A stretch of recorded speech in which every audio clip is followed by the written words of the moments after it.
Well,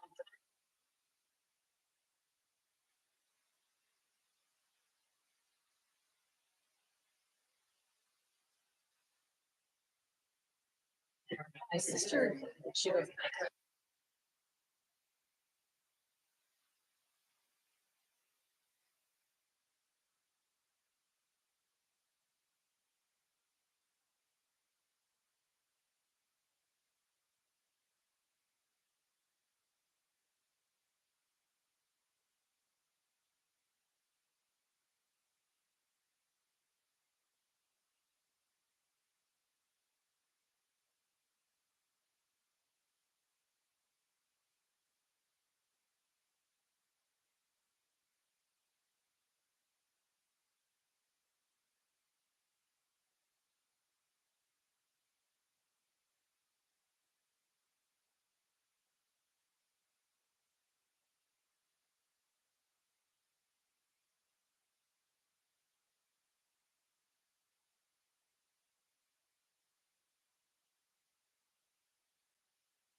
We're going to get started in just a few minutes. So if you could grab your cookies and find a seat.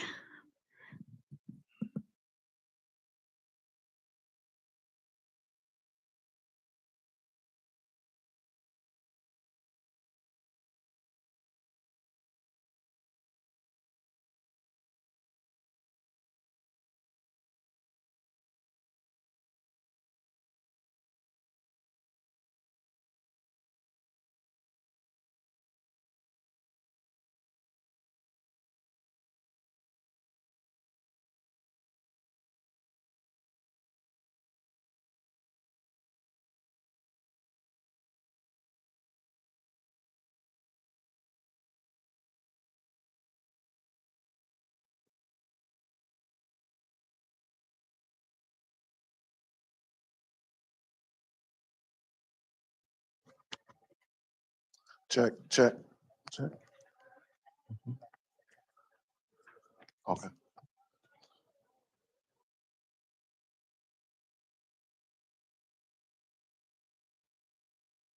Good evening. My name is Kelly Segrist, and I am the director of the Farmington Community Library. And I would like to welcome you all to our last two events of our MLK Day celebration. This is the Farmington Public Schools student panel and the student art competition awards ceremony. And so hopefully you had a chance to look at all the artwork that was submitted. It's absolutely gorgeous. I would like to take the opportunity to thank the Farmington Community Library Board of Trustees for their continued support of this event and the Farmington Friends of the Library who generously sponsor this event every year. And of course, I must give a shout out to my incredible staff, only one of which is here today because the rest are all out sick. I'm sorry, two are here today. Maria Showitz Gallup, Crystal Sexton is around, there she is in the back there. Jill Baker, Sarah Zitter, Sona Vidian, and Will Newmeyer, who is over here taking pictures and video for us today. An event such as this cannot be planned and implemented without the help of our community partners. And I would like to acknowledge the Multicultural, Multiracial Community Council of Farmington Hills. Tom Shurtleff is the chair. He's right here. Farmington Public Schools, of course, specifically Greg Smith, the Director of Diversity, Equity, and Inclusion, and the Community Equity Organization. And so I would like to introduce at this time Greg Smith, the Director of Diversity, Equity, and Inclusion for the Farmington Public Schools, who is our moderator this evening for our student panel. Greg? Thank you. All right, so we're going to get started here. As she stated, my name is Greg Smith. I am esteemed to be the Director of Diversity, Equity, and Inclusion for Farmington Public Schools. This is,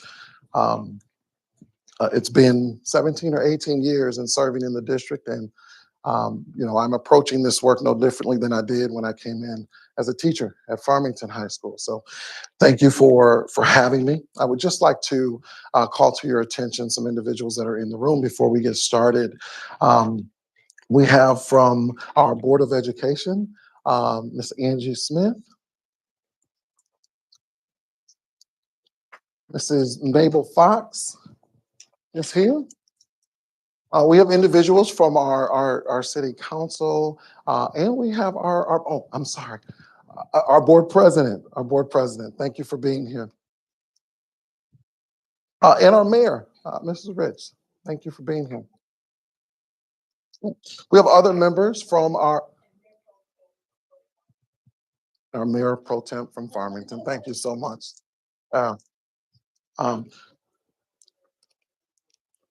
Mrs. Bolaware, Farmington Hills Council member, thank you for being here. Thank you. We acknowledge you as well. We've got our DEI rep from the city of Farmington Hills. Thank you so much for being here. And we have some cabinet members from Farmington Public Schools.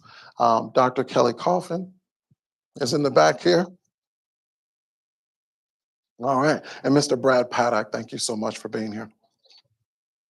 All right, so let's move on to the stars of the show. And that are these individuals that you see before you today. I'm going to give them the opportunity now to, we're going to take the opportunity now to introduce ourselves, starting with Mr. Irvington. Hi, my name is Joni Thomas. I'm from Farmington Central. I'm a senior. Hi, my name is Kira Rhodes. I'm a senior at North Farmington. Hi, my name is Daniel Perkins. I'm a junior from Farmington High School. All right, Dan. Hi, my name is Kara Thomas, and I go to Warren Middle School, and I'm in the 8th grade. Hi, my name is Megan Clark. I'm in 8th grade at Warner Middle School. Hi, my name is Nick Thielen. I'm at Warner Middle School in 8th grade. Hi, I'm Savannah Crisp, and I'm an 8th grader at East Middle School. Hi, my name is Calvin Brunke. I'm a sophomore at Farmington. Hi, my name is Tiana Clemens. I'm a sophomore from Farmington. Hi, my name is Elena Racinto. I'm a sophomore at North Farmington. Hi, my name is Anila Pai. I'm a sophomore at North Farmington High School. All right, and thank you all for being here. Each year that we hold this, we come forward with a theme, and that theme is typically a quote from Dr. Martin Luther King Jr. This year's quote is, "The time is always right to do what is right." And so many of our questions that we have tonight will focus on that theme, the life and the legacy of Dr. Martin Luther King Jr. and how it has played out in the space, the wealthy space of our students today. There are a number of questions that I'm going to lift up. I've prepared 16. Last year, we went for the exact same time, and I think I got through 4 or 5 questions because the kids' experiences are just so rich, and I'd like to share those with you tonight, okay? All right, so we're going to go ahead and get started. Question 1. What do you believe Dr. Martin Luther King Jr. meant when he stated, "The time is always right to do what is right"? I guess I'll go first. When I think about what he said, the time is always right. I mean, in our generation, we have so many tools that we can use to, help us in our journey. So like to help, it takes one like or one share. It takes one conversation to inspire the next. So I think if your heart is in that passion, I say just open up your voice to lift others.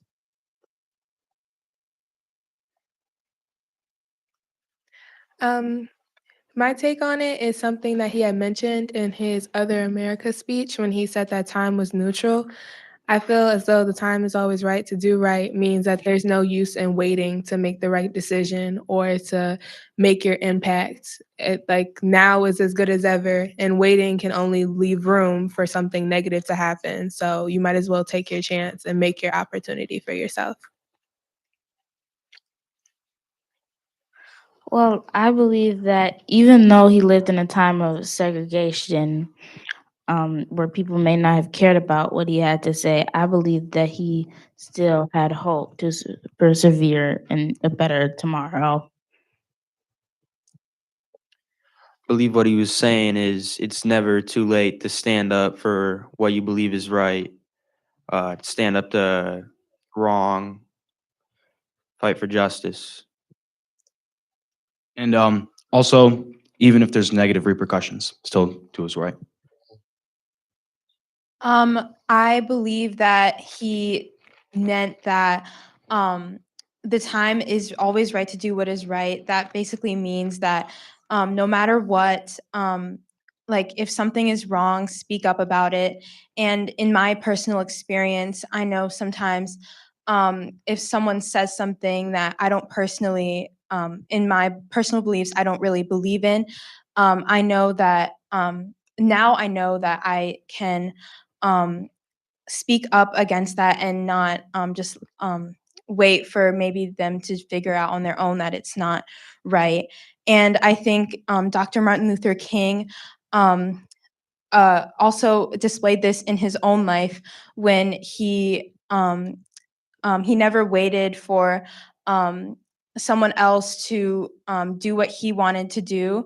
He knew that he wanted equality for everyone, and he demonstrated that and didn't wait for anyone else to kind of take the reins. Elena, the last thing you said reminds me of a quote from Dr. Miles Monroe that reads, "There's nothing more powerful than a made-up mind." And so when you said he went into the face of these things, and Calvin, you spoke about it, given that there were consequences, and still saying that this time is always going to be right if there's a need that needs to be served is profound. Thank you. Question 2. If you could ask Dr. King one question about his experiences or beliefs, what would that question be and why? The question would be how his experiences didn't affect him in a way, how his bad experiences with people didn't make the way he saw others change, and how no matter what happened to him, he still kept wanting what's right for everyone.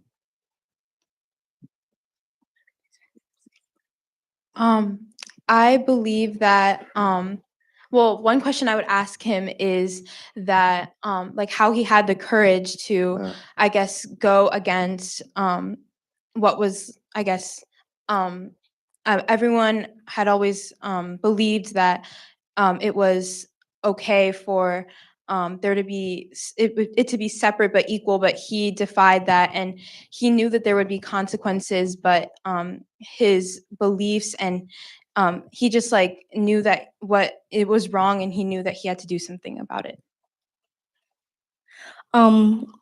So Dr. King was like very advocating for peace in the fight for racism. But a question I'd have is how he really kept himself peaceful, because when you see people being treated wrongly, it can make people feel very sad, it can make them angry, but he never got angry and decided to resort to violence in order to get his way.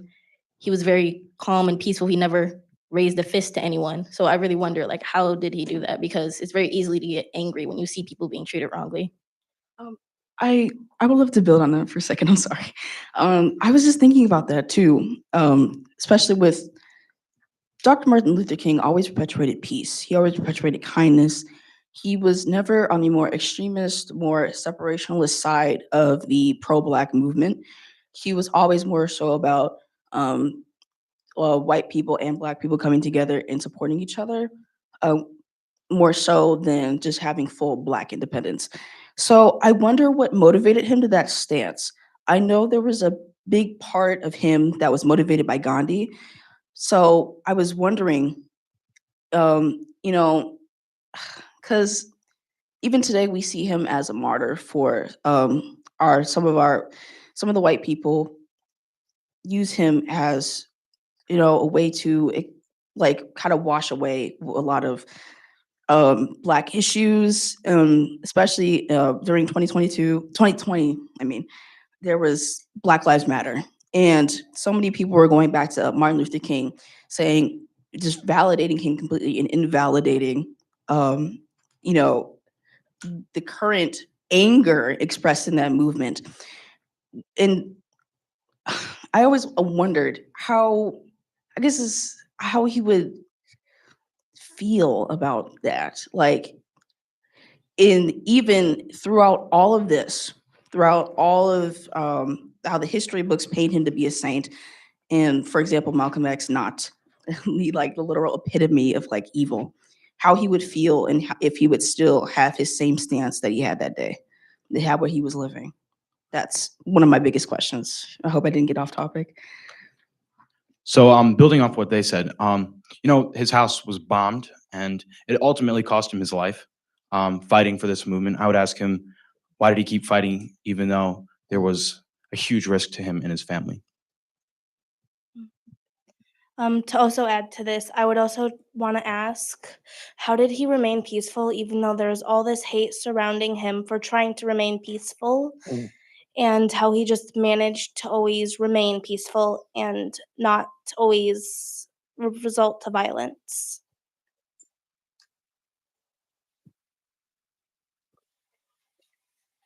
The one question I would ask Dr. King is, what are some opportunities that he either passed up on or didn't get to fulfill? And the reason why is because we all, as humans, like we pass up on things or miss opportunities to where we could make something huge happen and make a big change. I wonder how those missed opportunities or passed over opportunities will affect history and how it would affect now. One thing that I think about the most, because he was such a well-spoken person, and such a huge figure within not only in our history, but also within his time. What inspired him the most, and him having such a large target on his back, again, about his house being bombed, just basically how it just kept him going. And I know faith had a huge part to play in that. And I would just ask him, where did he gain that strength from? Thank you. Question 5. How can you use your voice and influence to advocate for those who may be marginalized or oppressed? And what does being an ally mean to you? I'm gonna answer the second part of the question, what an ally means to me. To me, being an ally is somebody that can sit and listen and learn from the experiences of those that go through something completely different than they do. Me personally, whenever I'm having a discussion with somebody that has to do with something like outside my knowledge, whether it's a different religion or culture or anything, I like to listen first before I contribute at all.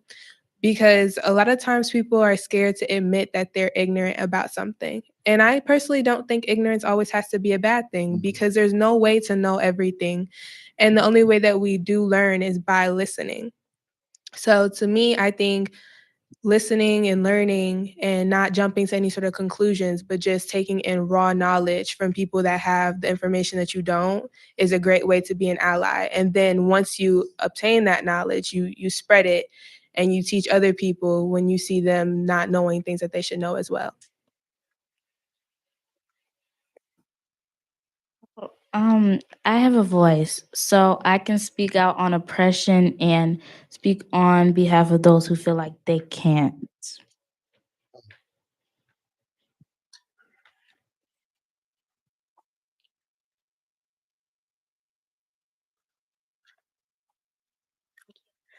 Um, the most important part about being an ally is to not speak over the voices of the people that you're trying to help. Like she was saying, an ally is somebody who helps. They listen, they don't speak over, they sit, they listen, and they learn from the person that they're speaking to. An ally is not somebody who speaks for marginalized people. There's someone who elevates the voices of marginalized people. They're there to assist you in the best way that they can, using the abilities, using the resources that they can. Yeah, I definitely agree what you said with what you said, and I think being an ally is supporting those who are maybe a different race or a different religion than you, and understanding them to the best extent. And also, I think that one way that we can use our voice to influence to advocate for those who may be marginalized is by first like understanding their beliefs, their cultures, and once we understand, it will make it easier to uplift them and advocate for them. And yeah. One big thing, when I always think about allyship, I always think about protest. I always think about action, getting out there. Like I saw it all the time. We were all in lockdown during 2020. I'm speaking about the Black Lives Matter movement again, but I always saw so-called allies with the black square on Instagram and Facebook or whatever, always saying, holding the black power fist up as if they cared when they didn't, calling themselves allies. For me, the real allies are the ones on the streets, you know, fighting and trying to protest against the powers that be that hold the people you're advocating down, standing together because one of the things, this reminds me of like how there were protests and there would be a large line of white Americans standing in front of the entire protest so that police wouldn't hit them. That's what I think about when I hear allyship. I think, putting yourself out there and not being afraid of putting yourself out there, not anything holding yourself back, not any so-called guilt or like anything. Putting yourself to the brink, pushing yourself because you care about this, because this is somebody's life that is being significantly undermined, somebody's way of life undermined, people being hurt, jailed for this for years. You need to be able to put yourself out there. And I wrote something else down. To address the first part of the question, what is it? How can you use your voice to influence and to advocate for those who might be marginalized or oppressed? Kind of goes in with the allyship question. Using your voice means taking the first step to influence and change. Like Martin Luther King, so much influential things came from his first step, came from his talking, came from his showing everything, like showing the people what's been going on, influencing empathy on the grand scale. That's how you use your voice, because empathy is a powerful weapon, especially in the apathetic world we live in today. We're going to go into, was there more? Yes, go Sorry, ahead. could I add There's time. something? So going off what Anila said about the black squares on Instagram, like being an ally is not just saying that you support something one time and then never mentioning it again, never saying anything else to help those people. Like even if you can't get onto the streets and protest, like providing resources on social media, like social media is an amazing place. Like it's amazing that we have that now. You can easily spread tons of information to people all around the world. So even just posting some resources, like some petitions, some other protests that you may not be able to go to, but other people can, places to donate, just doing that, even though like you don't have to get off your couch to do that, but even that is being an ally. Thank you. And actually, that was a great lead in to my next question, question 6, for those who are following. What role does social media play in supporting or hurting efforts of equity, equality, and justice?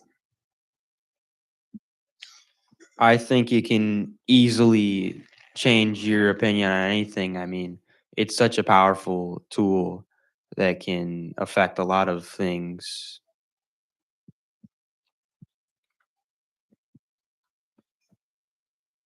The way social media can help or hurt the push for equity, equality, and justice is obviously now we live in a world where social media is driving the world forward. It's honestly running the world. And with that, you can push motives and push narratives that either are good to a cause or bad to a cause.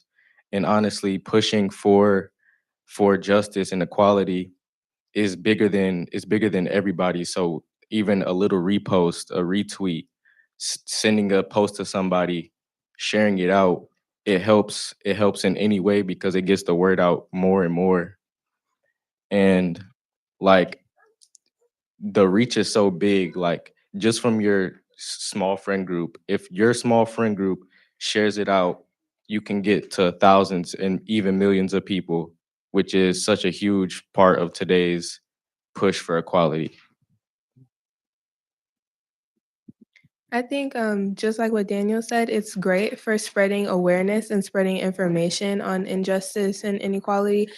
But I think the only downfall is that it isn't good for creating solutions. A lot of times it's just a lot of talk. And like you guys were saying about allies just posting like a square or a fist, that's usually as far as it goes. I think that's really just like the only pitfall of it. Like real action doesn't happen until we like physically band together and do something. I think it's good for like creating groups and creating spaces, but it's a lot of talk and no action, unfortunately.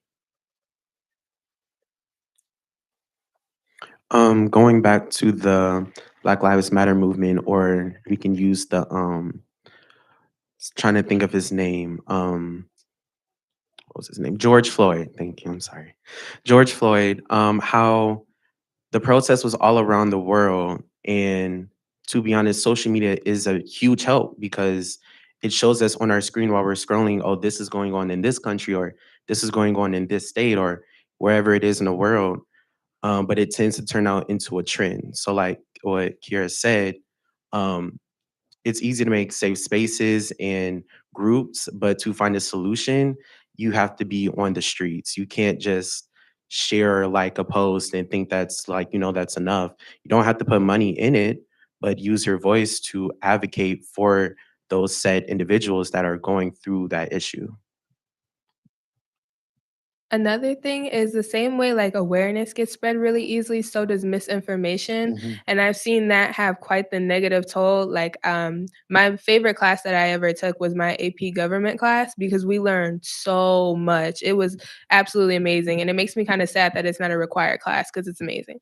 But that was a very discussion-based class, and a lot of times, it was a judgment-free zone, like, we weren't allowed to look at people crazy or talk to them crazy, but at the same time, you would hear people say things that you knew from either living through the experience or doing more research yourself was not true, and a lot of times we don't stop to, dig deeper and, like, read articles and watch more videos to learn what's real and what's not. A lot of times we just look at, like, the 10-second clips, and that way misinformation gets spread very quickly as well. Okay, so one of the first things I think about when it comes to social media in hurting efforts, particularly, I don't know if this is something everybody knows about, but like the alt-right pipeline, they're on, especially like in certain like specifically to quote YouTube spaces, there are so many different influencers who portray and have like platforms on the millions of sizes where they especially give misinformation and hatefulness to young boys. Like, and there are like even spaces that transcend YouTube or whatever, that eventually become real things. Like, we've heard about some of like different shootings that started because there was areas on the internet where, one, they talked around people that were okay with this, okay with them planning it, okay with them talking about it, and even encouraged it. I'm not going to just speak about it directly because I forget about the situation directly. There was a black church that was had a shooting, and it was documented. Like the person who perpetuated the crime um, talked about it online in a space where everybody was okay with it, planned it directly. It was premeditated, and you know we can all talk about there being talks, people just talking on social media, how it can never really hurt anybody when it can. There's only so much you can talk about until some one person can be galvanized into hateful action. I've seen it too many times. Social media can be wonderful. It can be influential. It can be extremely helpful at the same time. It can hurt and desecrate and upend millions of lives. And it's really incredibly negative. I don't mean to be negative, but this is the reality we live in. And as much as I do have faith in social media, I also have sadness, disappointment, and grief.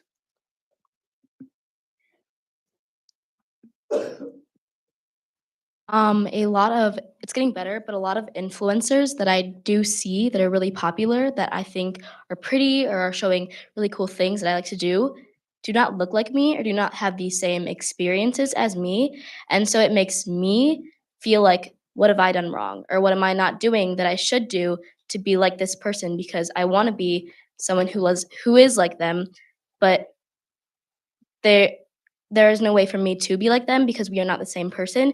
And it would be such a better place if there were different people that were like these popular people or these influencers. And it is getting better, but it needs to get better quicker. And we will close this out with Mr. Brunke's final comments. That's right. Just building off of what everyone has already said, but since it has such a big influence in everybody's lives, it has the ability to normalize things. It could be hate or justice, something good or bad. That's good. That's good. All right, what we're going to do is we're going to take a quick break. Our students are going to return to the green room, and there's going to be library staff coming up to direct us going forward. Thank you. That's the first half. We'll be back in just a few.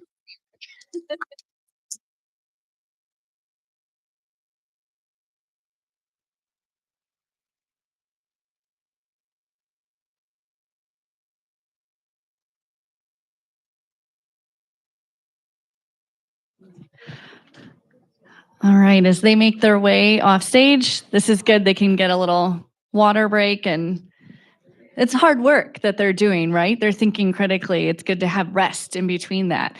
So while they're doing that, welcome to the 2024 MLK Day Art Competition Award Ceremony. This is our second year of holding the competition for grades 6 through 12, and we hope to add K through 5 next year. Thank you to the Community Equity Organization for the inspiration behind the competition. This year, we received 16 entries, 5 in the high school category and 11 in the middle school category. And a big thank you to the Farmington Hills Mayor, Teresa Rich, FH Council Member John Eldred, FA Council Member Jonna Bulk, FH Council Member Jackie Boloware, FA Council Member Maria Taylor, Reverend Dr. Patricia Coleman Burns, Latoya Harvey, Jordan Scrimsher, Sharon Snodgrass, and Danielle Ware for being our judges. They certainly had their work cut out for them if you've looked at the artwork on display. We are very grateful to the Farmington Friends of the Library for their sponsorship of this event, from the refreshments to the student prizes. We could not hold this competition without their support. This year, students were asked to create artwork inspired by the values of Reverend Dr. Martin Luther King Jr., especially relating to the theme, also his words in A Time to Break Silence speech on April 4th, 1967. And he said, "We must find new ways to speak for peace." And so now to the winners. I'm not certain who's here because we obviously have weather and illness to contend with, but I am going to announce them. So if you hear your name called, please come up. And Kelly, if you want to. Yes, yeah, you're supposed to do the certificate part here. Okay, yeah, there's those and that. Okay, so the second place winner in the middle school category is Yash Gul for his artwork titled World Peace Through Inner Peace. Yash says about his work, establishing world peace through inner peace by using positive values and actions. The significance of the artwork is reflected inside the silhouette, which includes representations of MLK's fundamental values: courage, truth, justice, compassion, dignity, humility, and service. His values and actions defined his peace movement. The President Ronald Reagan's quote on the top emphasizes that peace is just not having wars or conflict between states or countries, but is the ability for yourself to handle conflicts using peace. So, congratulations, Yash. So he gets a certificate and a $50 Visa gift card. The first place winner in the middle school category is Gargi Gargi. Are you here? Here she is. Come on up. For her piece, Our True Self, she says, the idea is for everyone to be together and spread peace rather than wait for it to happen, but looking at the person, but rather the soul. As each person already has peace in them, they just need to embrace it. It's connected to the theme as before, finding peace. We must understand ourselves, and peace will naturally be embraced in our world. All right. Lots of pictures. Yeah, go ahead. Okay. All right. Yes, and they'll be by their art later too if you want to ask the artists their questions. But yeah, go stand by your piece and we'll get your picture. Okay, so the high school category.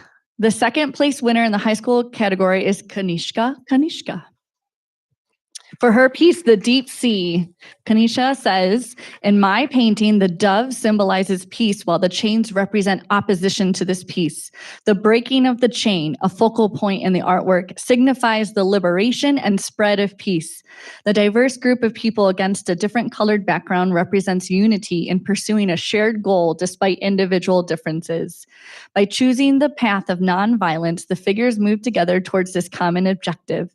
In the face of ongoing conflict, the painting underscores the importance of finding nonviolent means to advocate for peace. This approach may provide a temporary respite in the current turmoil. However, the ultimate aspiration is for everyone to come together in mutual understanding, akin to the unity found in the vast expanse of the sea. Through collaboration and a shared commitment to peace, we can transcend our differences, working together harmoniously for a lasting and profound unity.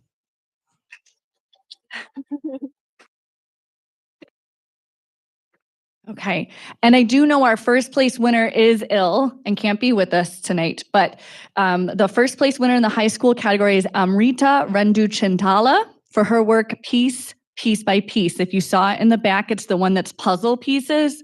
Oh, amazing. So we will get her award to her later. So the first place winners all got a $100 Visa gift card, and the second place winners got the $50 Visa gift card. So congratulations to all of our winners and to all the students who created amazing work. And these pieces will be on display at the library throughout the end of February. So if you know people who want to come or you want to bring your family and friends to come see the amazing work these students are doing, please bring them to the library. It'll be down on the main floor. So please take the next few minutes to stretch your legs, get another cookie, maybe go talk to some of the winners and look at their artwork, and we'll let you know when it's time to come back in. Drinking fountains and restrooms are right outside the door if you need it.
check, check, check. So.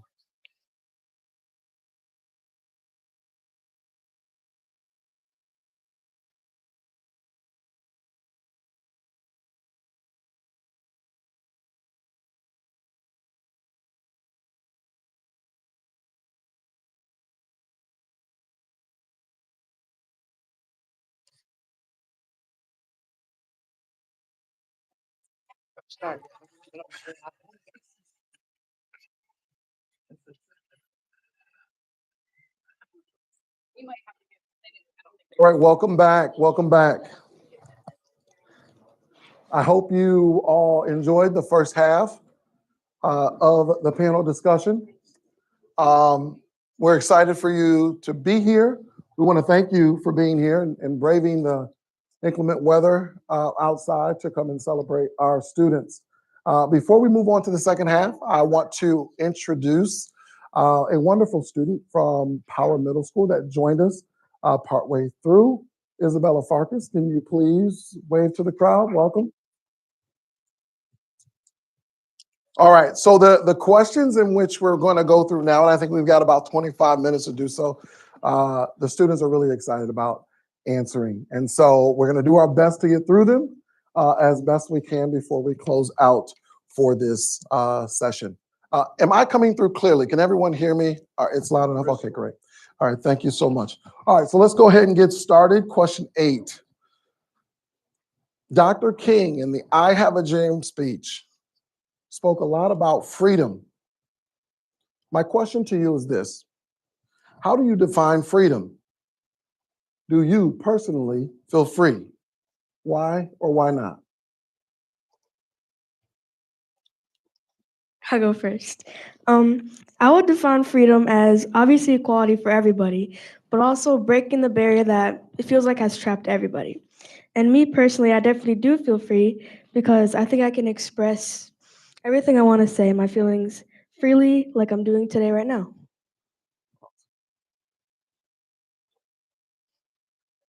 Well, for me, freedom is being able to be who you are in a space that encourages it, like being in a space where you can still like share your ideas without people judging you, or you can just share your own topic and people may agree with you or share their own ideas.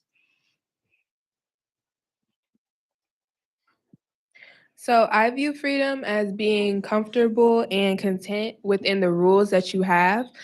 I think that no matter what type of life you live, there will be rules and regulations, and some of them they'll be from outside sources, but also some of them will be from the inside, like morals that you have for yourself.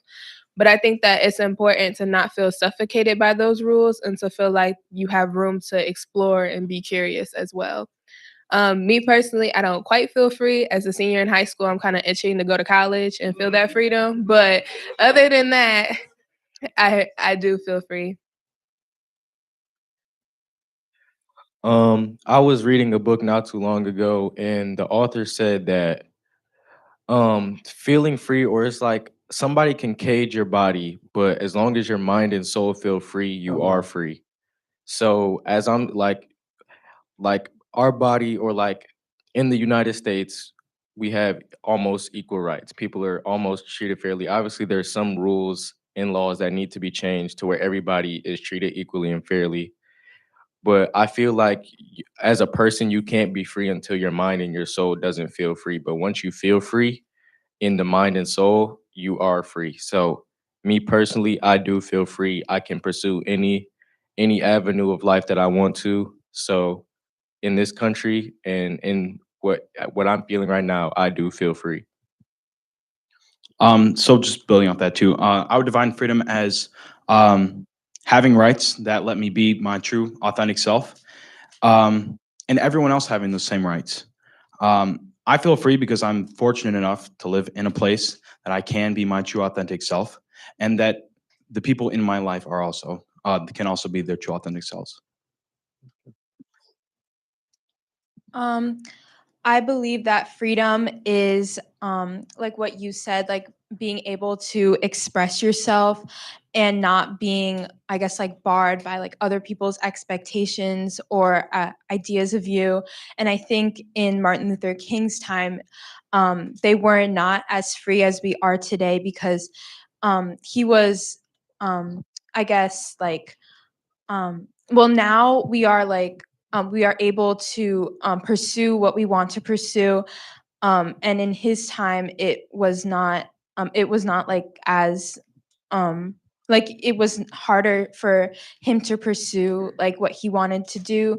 I think I feel free when I'm writing because I am able to express myself and I'm not, I guess, I'm not afraid of what others think of me. And also when I'm performing, and I think that Dr. King fought for us so that we could feel this way, like we are not barred, and so that we aren't like in that other people's expectations of us don't like define us. And yeah. I do not feel free. Truly, I don't. Capitol Hill is on something right now. From some of the things I've seen from them are absolutely outrageousness, and I do not condone any sort of that in my space. As truthfully, and let me define freedom before I really dive in. Freedom is to be true. For me, freedom is to be true and be unshackled by the powers that be, not to be held back but uplifted. And that is not what I have been seeing at all. I have been seeing that forever. Like, we could all rejoice about the perceived freedom, especially with Barack Obama becoming president. I certainly know something about that as being born in 2008.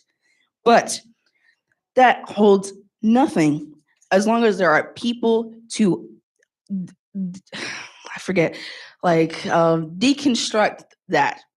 There are always people. It's a slow, subtle, like just inch amount of just people just trying to take back what we've won over the years. There are so many bills that I've heard about, so many acts that almost got passed, some do get passed, and it's always unfair. I will only be free when we don't have to constantly worry about people in government trying to take that away from me. I will never be free until even the thought of taking that away from me is gone completely. I know I'm not free. I expect better from today, from our government and even the people around us. And perhaps I'm too optimistic for an apathetic world, but I expect better. Thank you. Like a lot of people said, being free is being able to show your authentic self. And you start off in a hole, right? And some people, they have an elevator that can just rise them to the top. And some people have a ladder with all these broken steps and all these things that are telling them they can't go this high and making it really, really hard for them to be free. And you can be free. You are allowed to be free. Everyone's allowed to be free. Everyone can be free. But why should certain people have to fight for their freedom while other people are just born with it? Just going back off what they had expressed, how I define freedom for myself is being fully authentic, no matter if the person next to me has a different belief or not. I stand tall in what I believe in. So far as I feel free as a plus size Black and queer individual, there are many limitations that is thrown at us that we do have to work over. It isn't easy, like she said. Like, most of us have ladders that have broken steps that we have to jump across, jump through hoops and fires. Like, it is atrocious. Like, I find it very frustrating, especially when you see the person next to you who has put a little bit of the effort compared to yours just make it to the top like it's no big deal. I do not feel free, but I know for sure with a lot of work, it is achievable. So I don't believe having the mindset of just throwing the towel in and just giving up and just, you could have faith in what you want in life, but you still have to put in the work towards that goal. And I'll move off of that word faith, Joni, that you just spoke of. What role, question 16, what role does faith play in the pursuit of justice and equality? We know in the life of Dr. Martin Luther King Jr. that his first dream was to be like his father. Whether it was reading the Bible, whether it was preaching, whether it was pushing the message forward, we knew that faith was his chief goal to start. And so again, I say to you, what role does faith play in the pursuit of justice and equality?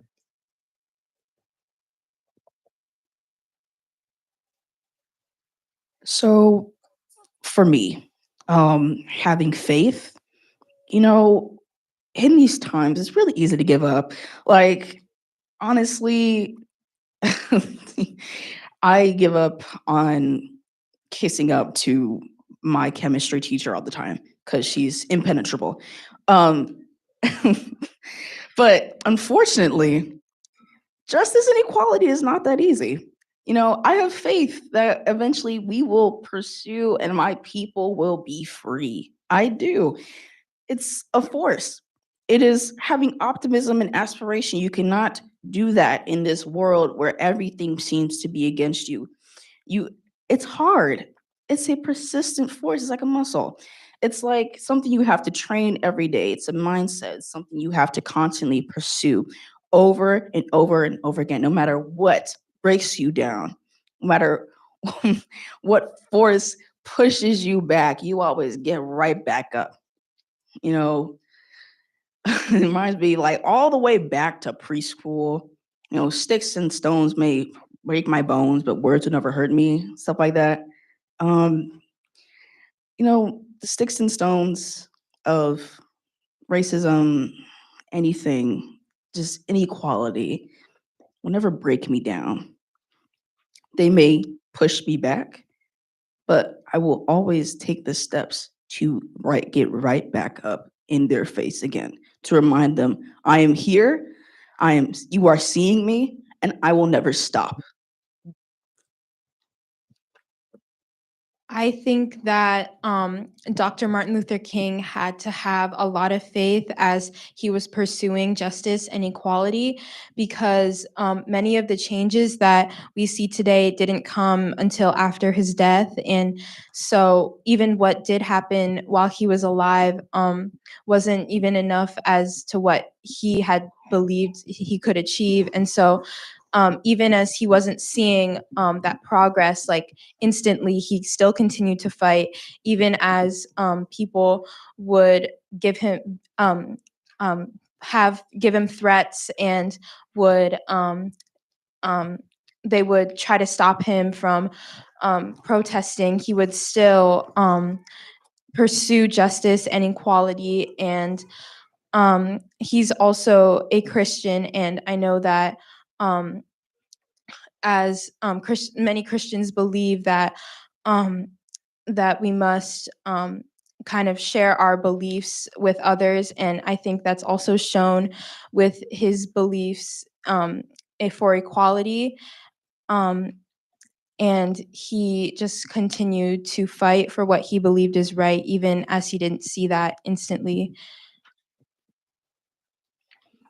I think that Dr. King not only had faith in himself and in God, but in the people that hated him. Because as we know, he was always peaceful. He never resorted to violence. But in order, like, to be peaceful in the face of so many people that hate you, like, he had faith that they're deep down in their hearts, like, they were good, that they had the ability to change themselves and to uplift the Black Lives Matter movement rather than to try to tear it down.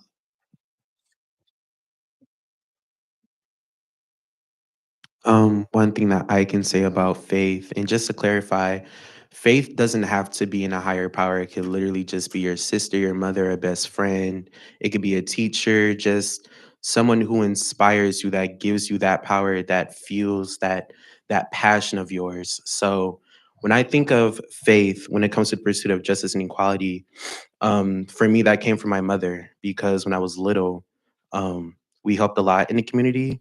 I remember my mom used to be in Black Girls Run, and I believe we fed the homeless. I don't remember what age specifically, but that right there did open up my eyes a lot. And from that point on, I can just think of joining diversity, SRT, talking about Malcolm X, like it was just a huge inspiration, and that faith does carry a passion. And coming from my mother, that's brought on to me, and I've brought that on to others, and I hope to continue to do that in the rest of my life because your voice is very special, no matter how small or how big, no matter how many followers that you have on social media, even if you have one friend, just that again, that one conversation does open up a lot of doors.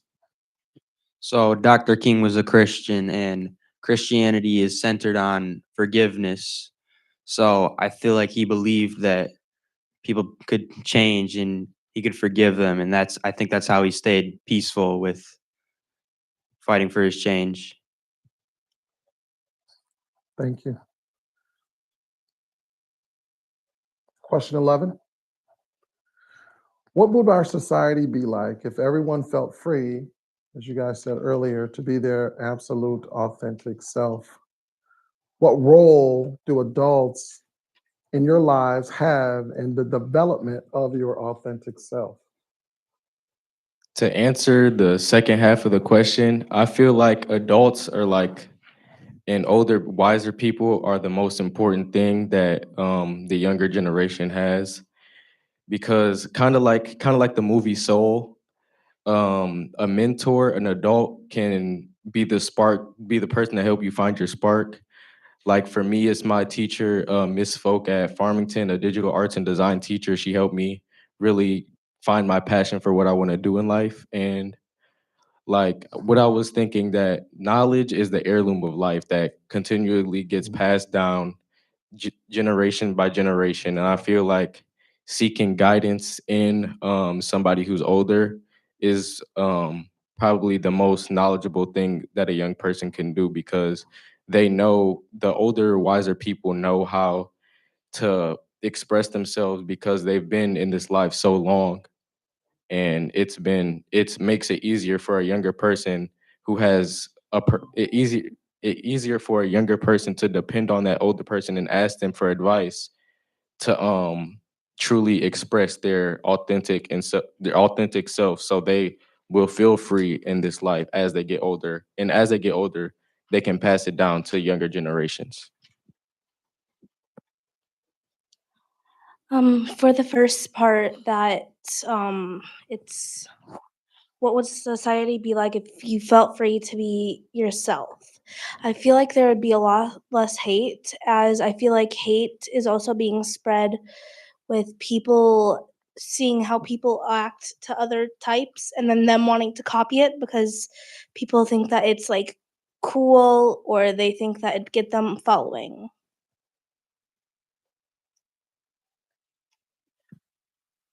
I believe if everyone felt free, there would be a lot more care and compassion in the world, and more people would want to help people without wanting a reward. And not everyone would feel as trapped as someone they are. Adults play a huge role in development because they're the people we look up to. They experience the part of life we're about to go into, and the advice we get, negative or positive, we will want to follow since it's new and we want to be successful. Going back to what Anila was saying about people in America never truly being free, last year alone, there were 500 anti-transgender bills proposed in America. Roe versus Wade was turned over. Like, things like this do not allow people to be their true authentic selves. Like, it doesn't matter if you're pro-life or pro-choice. It doesn't matter if you're transphobic or not. You shouldn't be able to make the decision about whether somebody can be their true self or not, because like you're not their parent. Well, parents shouldn't be able to either, but a person should be able to decide for themselves what they want to be. Like they should be able to decide that they want to be their authentic self, or if they don't. And society, like if people were allowed to be their true authentic selves, like we wouldn't really have issues like this, like bills being overturned, laws being put into place that restrict people. Like society would be a much better place if everyone was allowed to dictate themselves. Like self-determination, people should be allowed to decide for themselves what they want to do. Tiana? Well, that's beautiful. Okay, so love what you had to say. Building off of it completely, I'm gonna address both parts of the question. So yeah, being authentic, I think it's definitely right. And I don't think, and if our society was allowed people to be their absolute authentic selves, I think that things would be more flexible. Things people would bend because they're not so concerned about what other people have to do, what other people want to do, and who they are. They're only concerned about themselves. And that's honestly what we need to do. Enforcing things on other people is never the right way to go. We should always be accepting of newer ideas because, believe it or not, there's always something to learn. Speaking, I got that, recently I've read Becoming by Michelle Obama, and something she says that we never stop growing. And, things, what we're currently experiencing might be new, it might be different, but it doesn't mean it isn't immediately bad. We are always learning, even from the younger generations. And addressing the second part of the question, also referencing Becoming with Michelle Obama, one thing that she said that I really, really agree with is that, mentors and parents are just completely necessary in your development. Mentors and parents either make or break your spirit. Your parent can be your first bully or they can be your guardian angel. Depends. And and to be able to be yourself, your parents have to be able to accept you through and through, no matter what you say, no matter what you choose. If you choose to be this way, you choose to be that way, they will accept you. That, because I'll, I don't know, just parents, mentors.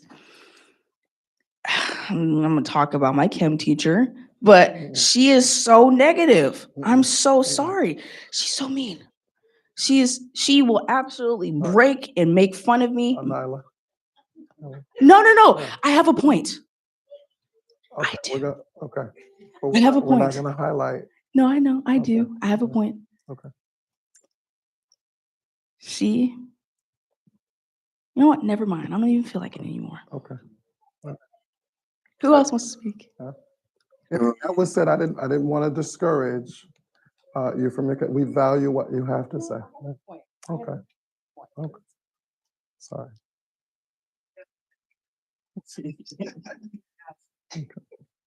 For the second part of the question, the role the adults play, kind of like what one of you said earlier about how the cool thing to do is to be mean or to judge people.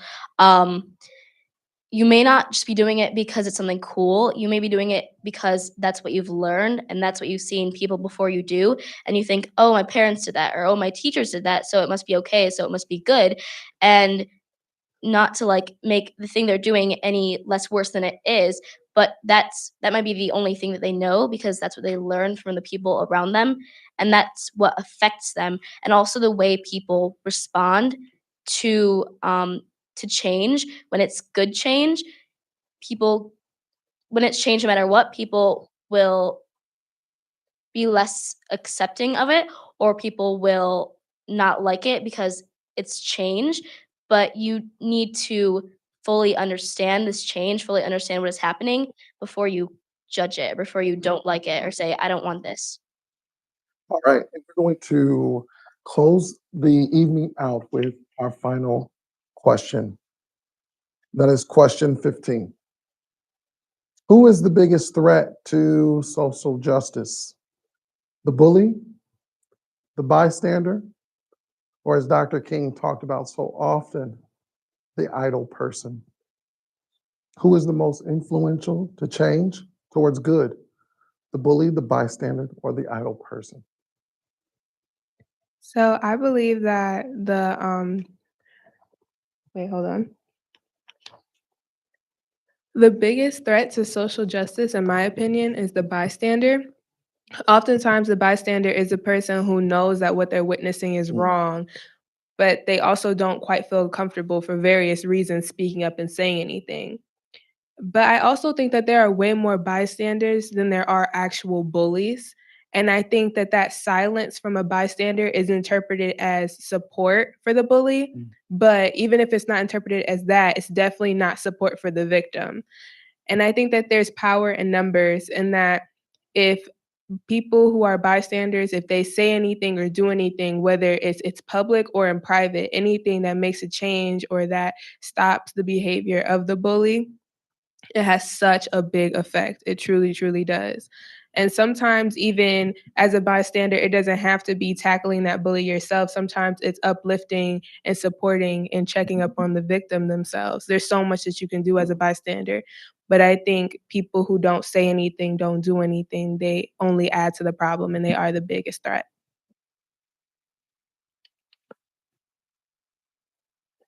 I think I do believe what you said, but I think that the most influential person towards change may be the bystander, because I think bystanders are scared, and I feel bad for them because they know this is wrong, but they're so scared that their word is not going to change this, or that they don't have a word in the first place, and they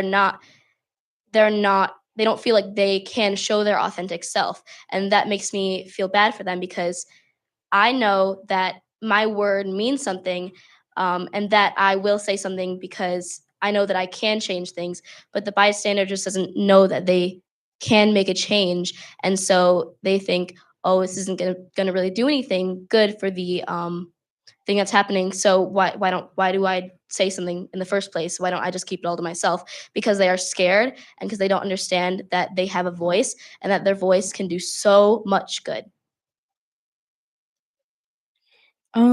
I agree with the two of them. But I see the bystander from a more negative context, I guess.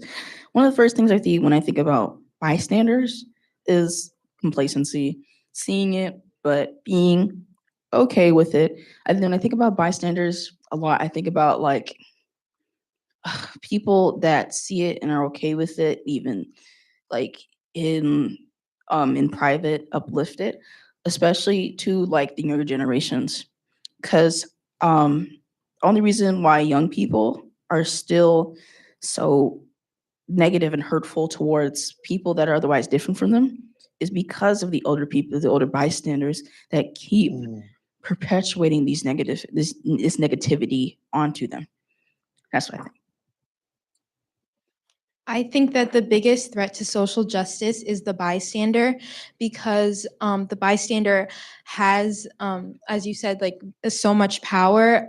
They have, if they choose to use their voice, they will be able to do so much. And but as you said, they are afraid, I guess, of what the other side will think of them, and they're afraid to, I guess, use their voice for the greater good. But I think that the most influential change toward good is also the bystander, because if they do decide to take a stance and in positively towards social justice, we'll be able to accomplish so much more. And I guess I know that during um, when the Black Lives Matter movement was very strong, people would say like silence is violence, because they weren't either helping or not helping the cause. They were just staying silent, and that definitely didn't do anything to help the cause, and it possibly even did something to for not help the cause, because people weren't really saying anything about it, and they weren't sharing anything or speaking their opinion on it. So it wasn't really doing anything, and it, I guess, helped the other side. Um, One thing just to go based off of what they had said already, I feel like the most dangerous is the bystander, because think of it from Dr. King's time, where mostly African American men, people of color, even women, think of it like in a courtroom, their voices are very overly looked or pushed to the side, or even if they're right, it's just thrown out the window. That bystander could be of the people who are like putting those people in like jeopardy of their lives. So if the bystander had decided to speak up when it was needed, that life could have been saved. So I feel like the person who is most dangerous is the bystander, but the person who can make the most change is also the bystander. So using George Floyd's murder in 2020 as an example, like for the person that's most influential to change, I believe is the idle person. I interpret the idle person as the person that may not be educated on what happened with George Floyd. They may not know about the Black Lives Matter movement. Um, they're not exactly watching it and believing that it's okay, like the bystander, but they just don't know. And I think that the idle person educating themselves about the topic and choosing a side is the most important part, because like in an election, not voting is always still a vote. Like if there's 100 people and 20 people vote, then that other 80 people that didn't vote, they have a voice, they just haven't used it, and that's technically still a vote. So the bully's never truly going to go away.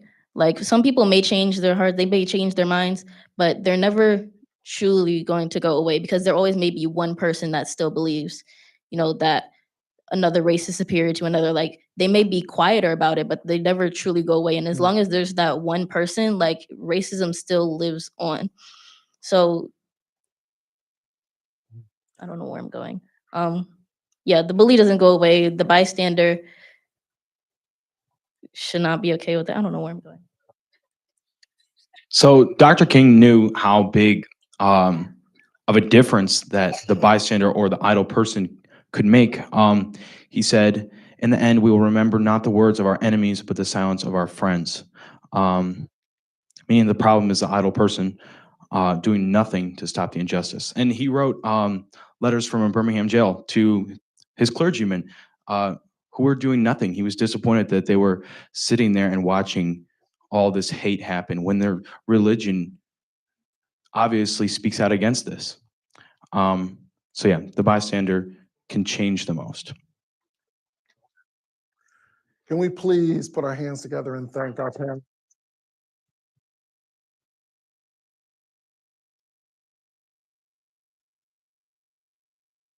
Q&A. Really important. I can cut it all the time. All right, we are going to modify our Q&A session just a bit. We will take just 2 or 3 questions, and we will have 1 to 2 responses from our panelists to honor the time. So if you have questions, we'll take 2 or 3 questions from the audience to our panelists. What's something that Dr. King, that you've learned in, I will say, your courses or in class, or that you've researched that you can take with yourself in today's society? For sure on the peaceful part, I feel like people already, like if you think about any of the protests were labeled as violent or uneasy to control. And even back in his time, even they were still peaceful and they still decided to do that. But look at our time versus his time. They didn't resort to violence. They didn't resort to fighting back. And that made the biggest impact in my eyes. And even though we did in our generation resort to some violent acts, and it still made the message still got out, I feel like being peaceful at the end of the day does make the bigger impact, because you don't want to be still labeled as uncontrollable or very hard to come across. Like, you don't want to be labeled as violent.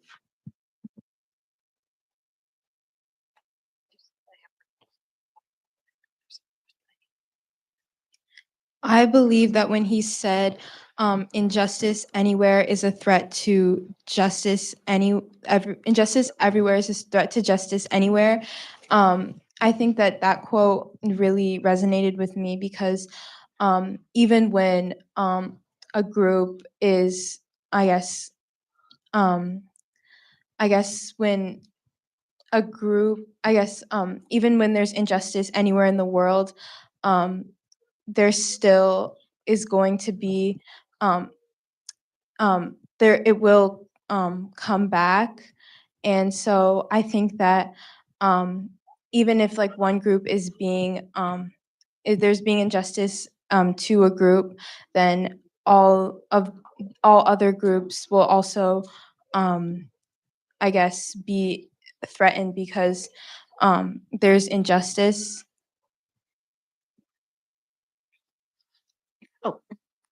I wanted to ask whoever would want to answer, if you were in a place now where things happened that was similar to Martin Luther King's days, how many of you think you might be active, proactive, and join a cause like the people who followed Martin Luther King and helped to get us to the point where the Civil Rights Bill was passed? Do you ever envision, like, what would I have done if I had been there during those days?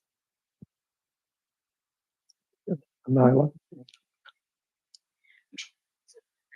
As I am young, it's very hard for me to honestly like uplift the adults, especially during that time. Even right now, young voices are kind of pushed down. Like here, of course, they're uplifted, but not everywhere. So I would mostly try to get my local school community to be interested in what is going on and just have the ability to speak out, even possibly I would like try to organize protests, even on like a school level. Like for example, even in like college, like there are like a lot of movements I've learned about either in U.S. history or world history, um, are from like college students being proactive and even protesting on their own campuses for their for not only outreach but so that their colleges and universities care about it.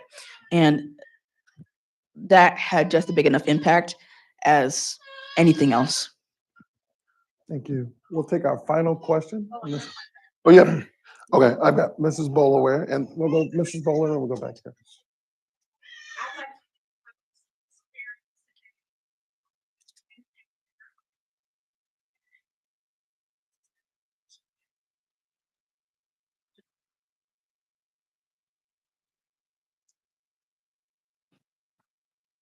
Mr. Smith, can you repeat that for us?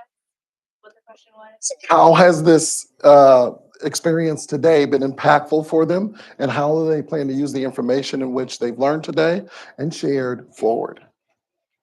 I feel like in a way that we can use the information that we have learned in our curriculum. I want to use 2020 as an example. In the middle of the pandemic, not a lot of people were very focused in school. I followed a lot of professors on social media, so I feel like just spreading that type of information is very resourceful, because I will say 100% I've learned more off of TikTok in that year than I've ever have in school, just to be completely honest.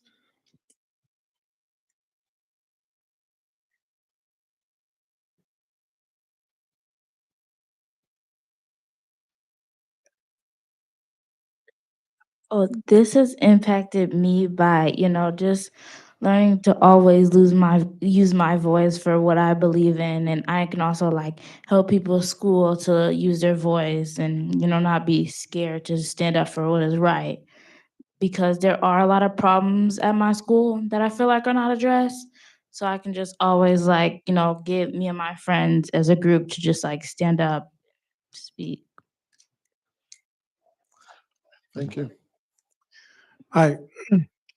So today, no matter where you go in the world, there will be always inequality, whether it's a race, whether it's a religion, whether it's based on wealth, whether it's based on whether you're ugly, beautiful, tall, like somebody fat, somebody thin. Always there will be people will always look that difference.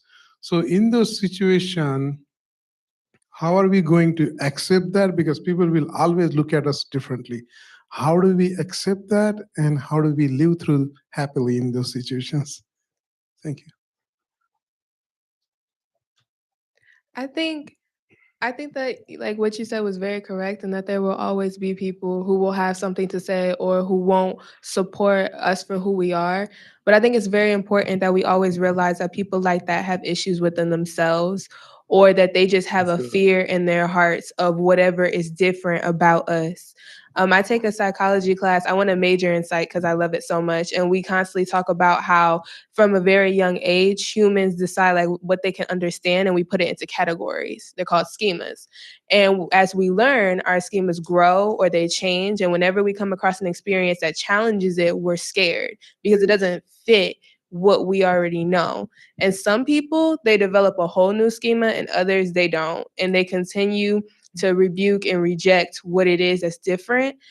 And I know for me, it took a long time for me to learn that people who don't like something about me, it's because I have something that they're missing, or it's because they just don't like something about themselves. And it's a very, very hard thing to learn. And it's unfortunate that other people try to make their issues ours. But I think as long as we remember that we're perfect in who we are, and that we are okay in who we are, and that, as some like to say, God made us how he did for a reason.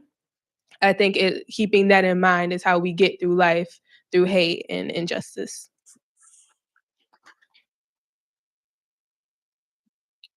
All right. I'm sorry. Joni's going to make his comment. I'm going to move to Ms. Smith for our final question for you. Just going based off of what she said, how God made us how we are, and there's always going to be someone in the world, or at least a group of people that's not going to like you for who you are. I feel like we don't have to accept the fact, but you cannot change the fact that there's people out there who just view you differently, and they're always going to continue to view you differently. So I feel like, back to the question that we had, just be fully authentic and have high faith and high power in who you are, because at the end of the day, you control who you are. You control how you feel at the end of the day. If you let someone knock you down, you're going to have to build yourself right back up. By the way, she needs a praise break because she ate with that. I'm sorry. Mine is more of a comment opposed to a question. You all have done a extremely beautiful job, and I hope a lot of us in the audience as adults have taken back some of the things that you have said, especially about the bullying and the bystander. It is always the bystander. The bully has the loud voice. It's called white noise.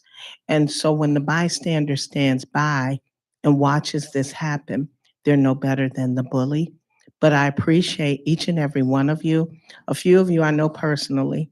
I'm not going to look at you because I know, but I want to say thank you, because with us, with all of you sitting here as young adults, I know it has to be hard that we're sitting here staring at you while you give these answers. So thank you.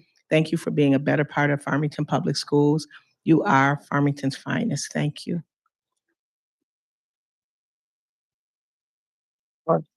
Thank you, Ms. Smith. And with those words, we will conclude our student panel. Thank you for joining us tonight. We're gonna take a photo up here. Students and Mr. Smith, we would like a picture. And I would like you, when you get a moment, to follow Will, and he will tell you where you need to stand. I'd like to thank you all for coming this evening. There's such a wonderful voice, and I hope we learn things from them. So thank you very much, and enjoy the rest of your evening.